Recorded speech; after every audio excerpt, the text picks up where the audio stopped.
자, 오늘 말씀은 이또 성전에 올라가는 노래이지만은 다윗의 이 일곱 7대 참회시 중에 하나라 이렇게 말할 정도로 하나님 앞에 간절하게 죄 사함을 구하고 있고, 또 하나님께서 은혜로 그것을 해결해 주심을 우리에게 말씀해 주고 있는 시입니다. 특별히 다윗은 이제 인생의 수렁에 빠지고 깊은 곳에 빠졌을 때에 그때에 그것을 어떻게 헤어나오느냐 하는 이런 문제를 근본적으로 다뤄주고 있습니다. 우리가 살다 보면 생각지도 못한 깊은 곳에 빠질 때가 있어요. 나 스스로는 도저히 빠져나올 수 없는 문제, 아니 빠져나오려고 하면 더 수렁으로 깊이 빠져들어가는 그런 문제들이 우리 가운데 있을 수가 있다고 하는 것입니다. 그런데 이런 질식할 곳, 이 깊은 곳에 빠졌을 때에 그때 우리가 해야 될 것이 무엇인가 하는 것입니다. 오늘 1절 말씀 보면 1절 여호와여 내가 깊은 곳에서 주께 부르짖었나이다 그랬어요. 내가 깊은 곳에 빠졌을 때에 내가 할 일이 있다면 부르짖는 것, 하나님 앞에 간절히 기도하는 것밖에 없다고 하는 그런 말씀이죠. 그래서 오늘 여기 말씀 보면 내 인생이 말할 수 없는 깊은 곳, 헤어날 수 없는 깊은 곳, 수렁에 빠졌을 때에 하나님 앞에 간절하게 기도하는 그 모습을 보게 됩니다. 기도하면 하나님께서 빠져나오게 하셔요. 기도하면 하나님께서 수렁에서 건져주신다는 거예요. 기도하면 하나님께서 우리의 문제를 해결해 주시는 줄로 믿습니다. 아멘. 마치 누굽니까? 요나가 그러지 않았어요? 요나가. 우리가 요나에 대해서 몇 주간 주일낮에 말씀드렸지만 요나가 하나님의 말씀에 불순종하다가 큰 물고기 뱃속에 들어가지 않습니까? 그것도 재수 없이 우연히 들어간 게 아니에요. 하나님께서 큰 물고기를 준비하셨다고 그랬어요. 그래서 바다에 그를 던지게 하고 물고기가 그를 먹게 합니다. 이 물고기 뱃속에서 요나가 무엇합니까? 회개하잖아요.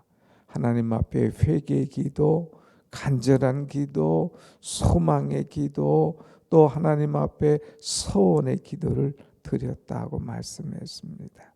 이렇게 인생의 깊은 곳에서 이 요나는 거기에 그 깊은 곳에서 빠져나오는 방법은 기도밖에 없어요.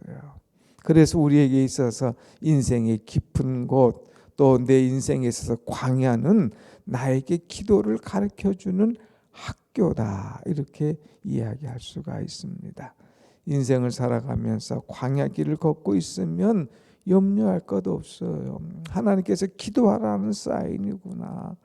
나 혼자 돌고 도르면 40년이지만 기도하면 그냥 40일 아니라 사흘 안에도 빠져나올 수 있는 그런 문제죠. 하나님 앞에 우리가 깊은 문제 수렁에 있을 때에 가장 먼저 할 일은 뭐냐? 기도하는 것이다 하는 거예요. 그래서 이제 내가 주께 부르짖나이다 하면서 기도하는 것. 그럴 때 하나님께서 이 부르짖음 속에서 정말 세워주시고 일으켜주시고 광야가 젖과 꿀이 흐르는 땅으로 바뀌어진다고 하는 거예요.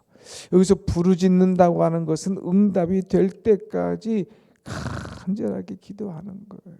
그러면 하나님께서는 반드시 깊은 문제 속에서 우리의 모든 것들을 건져주시고 해결해 주심을 믿습니다. 아멘. 두 번째는 이 하나님 앞에 깊은 문제 빠졌을 때에 우리가 볼 것이 하나가 있습니다.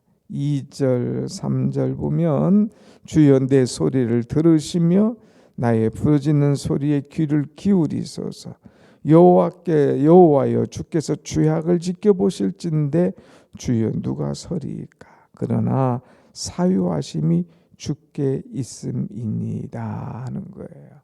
하나님 앞에 이 인생의 깊은 문제에 빠졌을 때에 우리가 생각할 것이 있다면 죄 문제를 한번 생각하라는 거예요. 그냥 하나님 내가 깊은 데 빠졌습니다.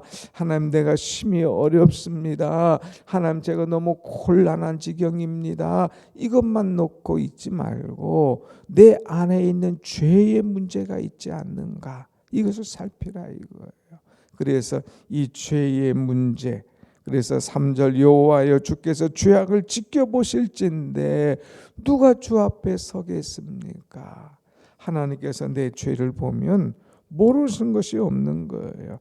나는 설마 이런 것쯤이야 했을지라도 하나님은 그 하나하나까지 다 찾아내시고 아시는 하나님인 거예요. 그러니까 내 깊은 문제 속에 빠졌을 때 내 죄악을, 요나가 그 뱃속에서 자기의 죄악을 다 내놓지 않습니까? 그 내놓으면서 요나가 확신했던 것이 뭐예요? 하나님은 어떤 깊은 문제라도 사유해 주신다. 어떤 내 죄 문제도 용서해 주신다는 이 신앙을 갖고 기도했던 거죠. 그래서 하나님은 내 죄를 다 지켜보신다. 그러나 철저하게 회개할 때에 나의 모든 죄악을 사해 주시고 용서해 주신다. 사유해 주시는 하나님. 그래서 그 하나님을 경외하면서 우리는 기도해야 됩니다. 그래서 4절 말씀을 한번 같이 봅니다. 4절 시작. 그러나 사유하심이 주께 있음은 주를 경외하게 하심이니이다 그랬어요. 하나님을 경외하는 것, 두렵고 떨림으로 하나님을 바라보는 거예요. 마치 어떤 죄인이 있습니다. 그래서 재판에 딱 섰습니다. 마지막 판사가 판결 내립니다. 그럴 때 이 죄인은 참 두렵고 떨림으로 판사를 바라보는 거예요. 나의 모든 것을 다 그냥 죄 없다고 무죄라고 할 것인가, 아니면 나를 생각지 못할 엄청난 이제 판결을 통하여서 그냥 오랫동안 구속될 그런 죄를 내게 판결할 것인가, 얼마나 그 마지막 순간이 두렵고 떨리겠어요. 하나님 앞에 내 모든 죄악을 내놓고 하나님께서 나를 사해 주시는데, 그 하나님의 은혜가 두렵고 떨린 거예요. 죄인이 판사의 마지막 판결을 바라보듯이 하나님의 용서하심, 그 사유하심을 바라볼 때에 두렵고 떨린 마음으로 하나님을 경외하며 하나님을 기다리는 그런 마음의 자세를 우리는 볼 수가 있습니다. 그러니까 우리가 깊은 문제에 빠졌을 때에, 깊은 수렁에 들어갔을 때에 첫째는 부르짖어 기도해라. 그 다음에 하나님을 경외하라. 두렵고 떨림으로 있어라 하는 거예요. 세 번째는 5절 말씀 한번 같이 봅니다. 5절 시작. 나 곧 내 영혼은 여호와를 기다리며 나는 주의 말씀을 바라는도다 그랬어요.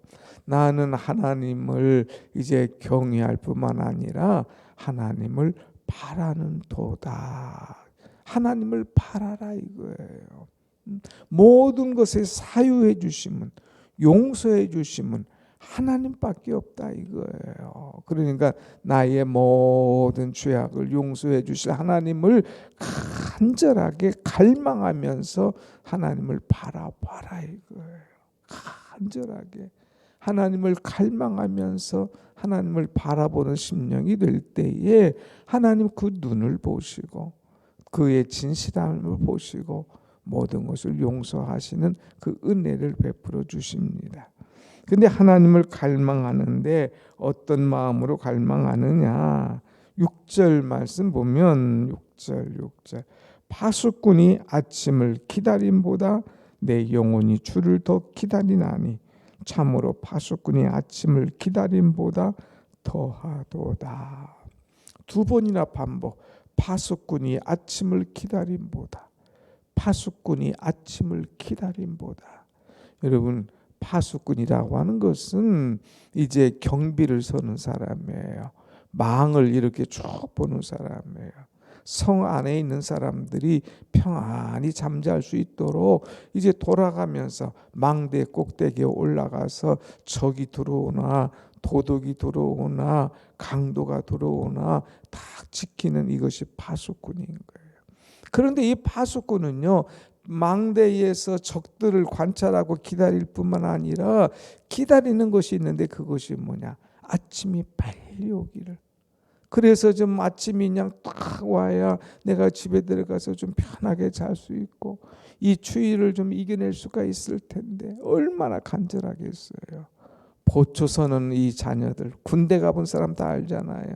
보초 서는 사람은 아침을 기다리는 거예요. 아침 빨리 교대해야 빨리 들어가서 잘 수가 있고 따뜻한 곳에 갈 수가 있기 때문에 이 아침을 기다리는 그 심정.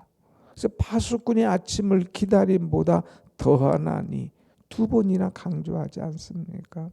우리는 파수꾼 같은 심정으로 이 파수꾼이 아침을 기다리는 것처럼 주님을 간절히 기다리는, 사모하는 그런 마음이 있어야 된다고 하는 것이죠. 이 지금 우리가 성탄을 기다리는 대림절 기간이지 않습니까? 대림절이라는 것은 주님의 오심을 기다린다는 거예요. 간절하게 기다린다는 것. 얼마나 우리가 주님의 오심을 간절히 기다리나, 얼마나 사모하는가. 오늘 우리는 간절하게 기다리는 그 참 아름다운 마음, 가난한 심령으로 주를 갈망하는 그런 마음, 결코 포기하지 않고 우리의 시선을 하나님께 집중하면서 기다리는 그 마음이 있을 때에 그 속에 하나님의 은혜가 임할 것임을 말하고 있습니다. 마지막으로 이제 네 번째는 우리의 인생에 깊은 문제가 있을 때에, 깊은 수렁에 빠졌을 때에 우리가 할 것이 뭐냐? 7절입니다. 7절 한번 같이 봅니다. 7절 시작. 이스라엘아 여호와를 바랄지어다. 여호와께서는 인자하심과 풍성한 속량이 있음이라. 아멘. 하나님을 바라라 이거예요. 내가 인생의 깊은 문제 가운데 빠졌느냐? 내가 그 수렁 가운데 빠져서 헤어나오지 못하느냐? 하나님을 바라라. 하나님을 의지하라는 거예요. 하나님을 바라보며 오직 하나님만 의지하는 그런 신앙이 얼마나 중요한가. 여기서 이 바라라고 하는 것은 의지하라는 거예요. 오직 주님만 의지하라. 오직 주님만. 세상 의지하지 말고 사람 의지하지 말고 물질 의지하지 말고 하나님을 의지하라 이거예요. 하나님을 의지하면, 하나님을 바라보면 두 가지. 그는 인자하심과 풍성한 속량이 있음이라. 하나님을 바라볼 때 하나님께서 인자하신, 인자라는 것은 헤세드라고 그랬잖아요. 사랑과 긍휼과 용서와 또 모든 그 축복을 담으신 이 하나님의 엄청난 이 풍성한 사랑이에요. 또 그 하나님께서 주시는 용서와 사랑은 그냥 간신히 주는 게 아니라 풍성하다. 그랬어요. 풍성하다. 풍성한 속량이 있음이라. 너 죄 없어? 응? 우리의 죄를 다 내놓았잖아요. 깊은 문제에 빠졌을 때 먼저 하나님 앞에 죄를 내놓았을 때에 사유 용서해 주시는데 그것도 어떤 용서냐? 풍성한 속량을 해 주신다. 아주 너그럽게 완전하게 풍성하게 용서해 주시는 그 마음, 그 은혜가 얼마나 큰가 하는 것을 맛보라고 하는 말씀이에요.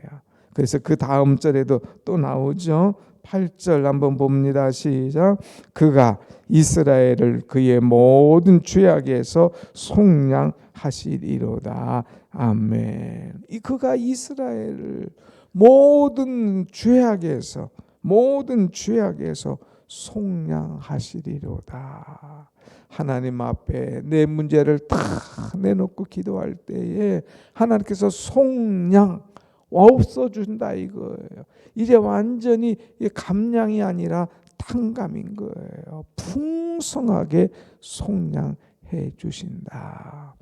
죄 문제가 해결되니까 그 다음에 자유로운 거예요. 영혼이 평안한 거예요. 그러다 보니까 나 언젠가 나도 모르게 모든 문제가 다 풀어져 있는 거예요. 오늘 여러분 막혀 있습니까? 꼬여 있습니까? 깊은 수렁에 빠졌습니까?